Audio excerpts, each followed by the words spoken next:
वज़ीर आज़म शहबाज शरीफ ने कहा कि समंदरी तूफान बिपरजॉय के केटी बंदर से टकराव के इम्कानात के बायस तमाम मुतालिका हुकूमती इदारे लोगों के पेशगी रेस्क्यू को यकीनी बना रहे हैं।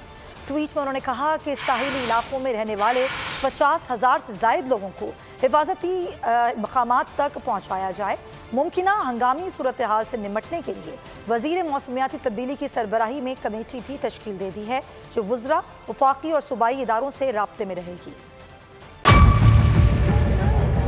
बजट 2023-24 की सबसे बड़ी ट्रांसमिशन, बोल एक मर्तबा फिर सबसे आगे।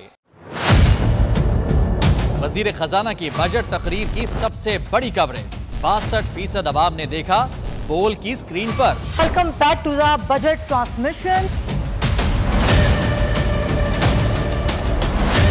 सबसे बड़े पैनलिस्ट और रिपोर्टर्स की बड़ी टीम ने बजट के लम्हे लम्हे की अपडेट से किया बाखबर अपनी आवाम को। गुजरात अदाफ में यूं कह रहा हूं कि एक तरफ ये ख्वाहिश है कि लोगों को रिलीफ दी जाए, क्योंकि इलेक्शन सर पर है, तो कोई ऐसा बजट दे जो पॉपुलिस्ट हो। क्योंकि बोल रखता है खबर के हर पहलू पर नजर, बोल है सबसे आगे सबसे पहले।